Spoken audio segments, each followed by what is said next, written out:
Story 1. How a 4-year relationship ended in a night. My 28M fiancé 28F of 4.5 years recently called off our engagement after an argument about her college diploma. For context, we have been dating 4.5 years, and of that time we have been engaged 6 months. I proposed last January. From the day we met, she has been in school, and originally was living with her family while she did just that. No job, no other responsibilities, just school. That being said, as we progressed over time and she slowly began to spend less time at her family's house and more time with me, I became more responsible for our living expenses as she had no income other than financial aid a few times a year. Since I am active duty military, my housing is covered for the most part depending on location and rank, and I lived in a 1-bed 1-bath that was easy to incorporate her into when she'd come and visit for the weekend or so. About a year later, I bought my first house and had roommates, which made finances much easier. Additionally, she eventually got a part-time job which helped her cover her own expenses better and even offer some help with bills. However, for the most part I was still majorly responsible for our expenses as these part-time jobs never seemed to last, but I was okay with it because I loved her and believed I was helping her achieve her goal of a degree. Several years later we were having a discussion about moving on to base housing. I sold my house prior to moving for my next tour and have since been living in apartments again. For anyone who is unfamiliar with military terms, base housing is just as it sounds, a house in a neighborhood built within the perimeter of the base. Since our time together we got a dog, and often wished he could have a yard again for him. Additionally, we had some real close friends who also lived on base, and it would make our very frequent weekend BBQs much more enjoyable if we were able to just walk home rather than drive 30 minutes, not to mention more space, a guest room for friends and family to visit, just overall a better situation. There was a catch, however. In order to be eligible for base housing, we would need to be legally married, something that is fairly common in military relationships, a courthouse-style wedding, although not always for the best reasons. Since we had already been engaged half a year, and I was due to deploy later on this year, holding off any real wedding planning, alongside her graduation coming in the fall, we had discussed the benefits of having a quick courthouse elopement prior to my deployment so I could share my service benefits with her,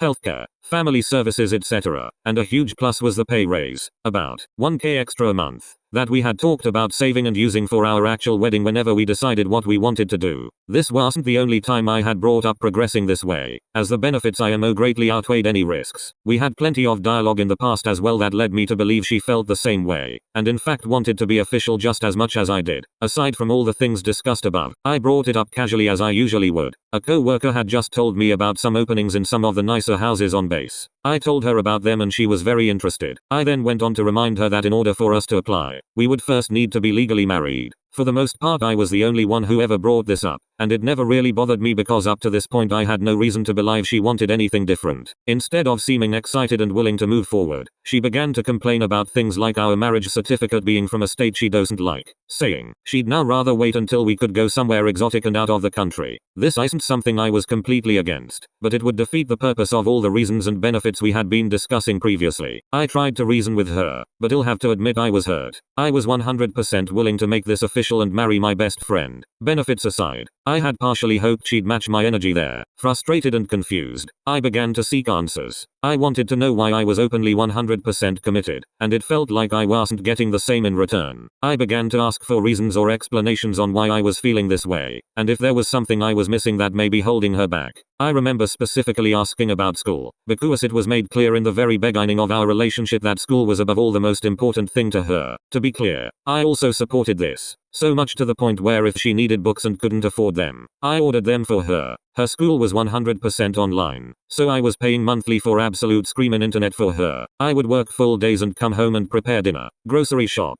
clean, etc. You guys get it. I was her #1 fan, and supported her and loved her though all the failed exams, birthdays and events missed because she's in a group meeting, and constantly promoted positivity and clarity regarding any uncertainty about her degree plan and future. I was there and did everything I could. I am confident in that even as I type this now. When we got to this topic, I'll cut right to it. I asked her if she was hesitant because of anything to do with school or her upcoming graduation. This is where she told me that she hadn't really thought much of it, but now that she does, she doesn't want to get married prior to her graduation because she doesn't want my last name to be the one on her diploma. She told me that if it was that way, she felt as if it would take away from her and her accomplishments alone. She has been doubted before by other family, and if it didn't say her name it wouldn't feel as good to prove those doubters wrong. Something like that. This hit home. Probably harder due to the, what felt like, rejection earlier on the legal marriage. All I was trying to do was ensure 1, she was taken care of while I'm away from home and can't help, and 2, progress our relationship to what seemed like our next organic step and what had been mutually desired and agreed upon. This causes a huge argument, as she begins to label me as controlling for not seeing why it had to be her way, and we spent the entire night making attempts to show where we had been hurt by the other. Eventually we had made up, found common ground, enough to shower together and spend some close time in bed. Sadly, it wasn't enough. The next day she came home in tears, informed me that everything from last night wasn't sitting well with her, and that she was moving back home and calling off our engagement. I was handed back the ring and began to try to ask questions. What changed? I thought last night we were okay, etc. She told me she had nothing else to say to me, but through the tears and packing managed to look me in the eyes and say these last words. Even if I realize I'm making the biggest mistake of my life, it is something I am going to live with because there's no coming back. She left me and our dog that night after taking everything she cared enough about and packing it into her car. It's been a few months since this all went down. All of this time has been no contact. I think it also needs to be said that I never expected her to have my last name on her diploma. It was something I never even thought about until the heat of the argument. I think what really got me, what really cut deep, was hearing her say her and her accomplishments alone, while looking me dead in my face like I haven't done shit to help her get there. Again, all I've ever known her as was a student. I accepted the financial burden that was trying to build a life with someone in that stage of life. It was never about me expecting that, but I guess also I had believed that if the roles were reversed, if I were that student being taken care of single-handedly by this person I loved more than anything, said yes to marrying, knowing the sacrifices and difficulty of taking care of someone who can hardly maintain a part-time job, maybe I wouldn't try to act like I did this on my own. I was very us-oriented. I made almost every important decision thinking of how it could help us or benefit us. I think I set myself up for failure assuming I would have that same level of commitment in return. I also know I took it much harder given circumstances, but never would have guessed it would tear apart a 4-year relationship for wanting to feel appreciated and recognized for going above and beyond anyone else in her life to help her achieve her goal. Story 2. Mum kicks me out for wearing a bra and boy shorts. Hi, I'm a 17F and I'm turning 18 on the 9th of July. May be relevant later. For some context, I live with my mother, her boyfriend, and my 3 siblings, Mark 15M,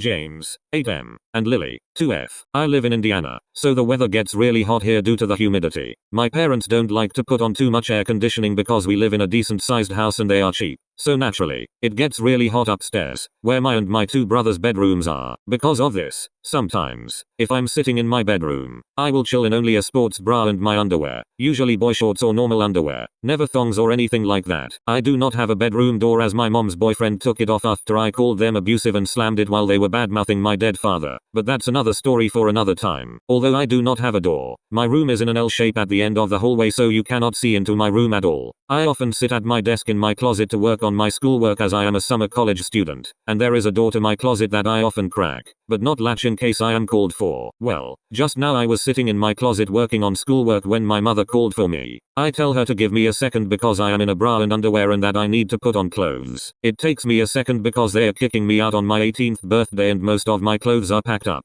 Since I take a second and she expects me to drop everything and do as she says, she starts shaming me that I'm always naked and there's no need for it, that there's no way the house is that hot, that I'm being dramatic, etc. I have POTS so if I get too hot, it can be severely damaging to my health.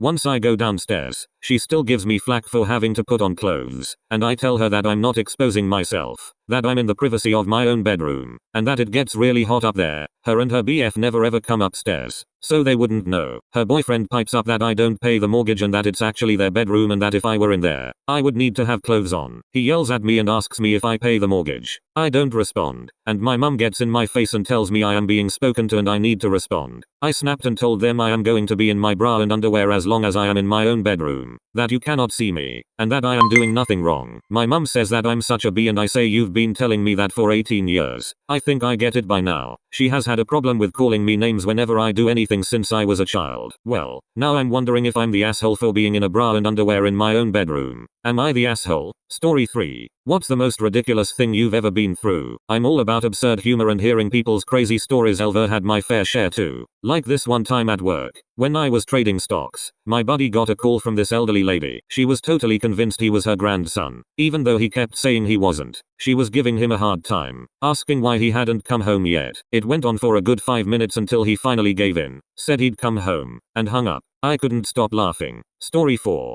Am I the asshole for not apologizing to my family for all the backlash they got after how they treated me? Hello there. I'm a bit torn, and I wanted some feedback in this situation because I don't know what to do. I'll also apologize in advance because English isn't my first language. For context, I, 21F, lost my dad when I was 17 at the start of the whole pandemic. My dad's siblings flipped a switch the moment my dad was gone. They forbid me from entering my dad's house after he died and made me sleep at a funeral home. They didn't tell me that my grandmother had passed away out of spite. They stole money my dad had left for me. They forged my dad's signature to sell one of my dad's properties. They stole my dad's belongings etc. I sincerely don't like them and never had. They were more like distant relatives than actual aunts and uncles. Now on to the main issue. I'm still in contact with one of my dad's friends. She works with one of my dad's sisters. Since she's like family to me, I told her all the things my so-called family did to me, not thinking too hard about it because I cut all contact with those people after my grandmother died. I recently have been getting a ton of phone calls from them telling me that I am ruining their reputation, and that they expect an apology from me. I obviously don't feel like I need to apologize for anything, but I'm feeling a bit pressured and wanted a third-party opinion. So, am I the asshole? Story 5. Evil cousin announces pregnancy at my wedding. A month ago I, 29, F got remarried. My cousin 23, F who we're gonna call Tanya showed up an hour late wearing all white, which was already a big red flag. After the ceremony, me and my newlywed wife announced that I was pregnant, and Tanya got furious that we announced it even though it was our day, not hers. At the dinner during the toast, Tanya ripped the microphone out of my mom's hands and announced her pregnancy and engagement. Got mad that she did that and told her that wasn't cool. She started accusing me of being a bridezilla and told me to stop ruining her baby announcement party. The next day I got a call from her boyfriend saying I'm a jerk. After that I went NC and have been scared to make any contact. Am I the jerk for ruining her baby announcement?